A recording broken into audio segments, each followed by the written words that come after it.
Hello, assistants. I just would like to share here a message together with all of you.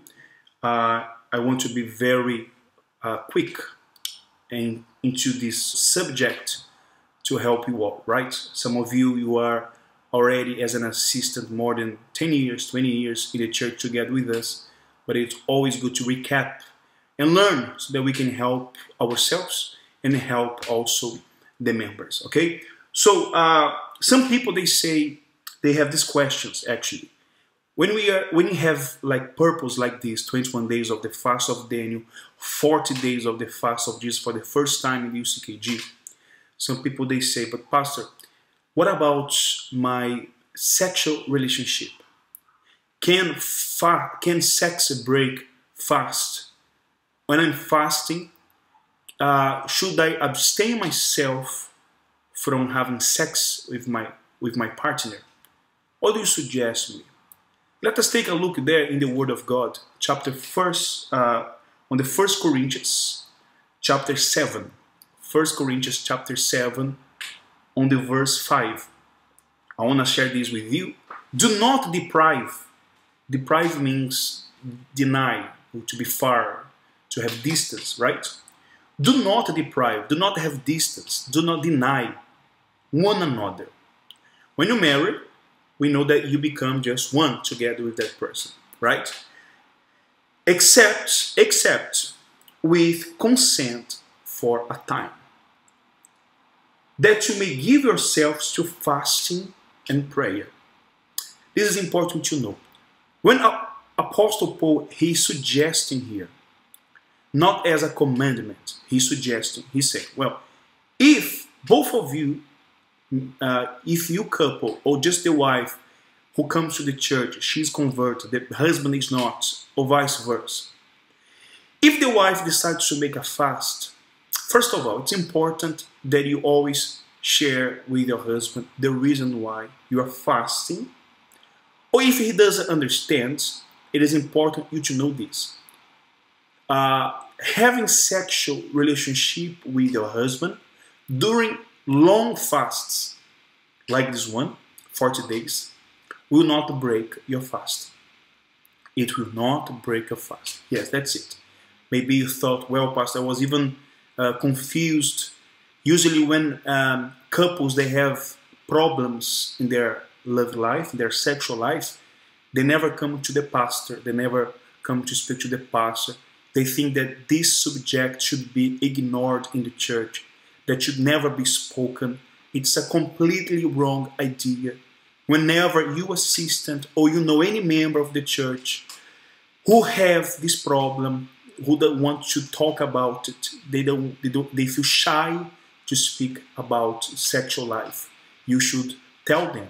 You should tell yourselves as well that it's not a wrong thing to do, but the opposite. When people, they have this problem, they usually, instead of searching God's help, they go to the websites, they go to the internet, they go to the magazines, they search the help from many sources. And we see that many people, they get more frustrated because they did not seek the divine direction from God, right? So having sex, as long as you are fasting, right? And you don't want to stop the sex, you spoke to your husband, you both agreed, you are not breaking fast. All right? Especially you who say, but Pastor, what about my husband? He's not of the church. Should I say to him, what if I don't want to make sex? If he agrees, that's it. You can make a fast with no sex. If he does not agree, so it's better you to obey your husband, because if you try to explain the reason why, maybe you not understand. So you still feel free in mind, you are not breaking your fast. But let's see now you couples, you are married, you are an assistant, both do the work of God. Pastor, I decided already, I'm not going to have sex with my partner through these 40 days. If both consented, if both agree, both of you agreed, so go ahead. Go in your faith. If you have the faith to do so, go ahead.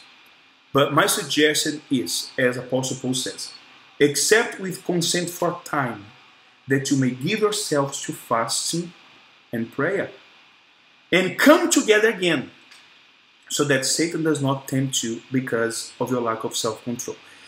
I'm not here saying to you that you should not do it, but my suggestion is, if it's for long, I don't think so you should be worried about having or not having sexual relationship when it's not sin. Okay? I just would like to let clear to all of you.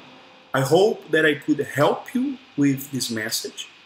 And if you have more doubts, if you have doubts that you want me to clarify, to be answering to you all, you can send through this email. You can see there right now. Okay?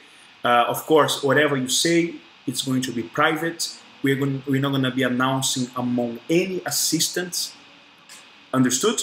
We are going to be here. Me and my wife, we're going to be able to help you if you have any doubts about sex, any doubts about love life. Okay? Just one thing. I was sharing something today in the service, tonight in the service, that was very, very, very profitable. When I mentioned that the bed of the house must be treated like the altar of the church.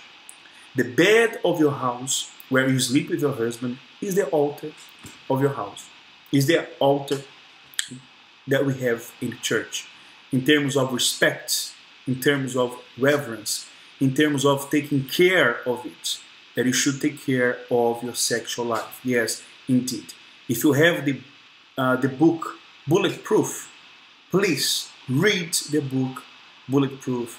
If you have questions about sex, there here, the chapter that you can see here, in this chapter here, speaks about sex. Any doubts about sex, go there in the book, so you may find so many things helpful. That's the book I'm reading in the Therapy of Love every single Thursday, 7:30. If you want to join us also in the service, feel free. You are more than welcome. Okay? So have a wonderful day or night, and I hope to be helping you more and more. May God bless you. Bye-bye.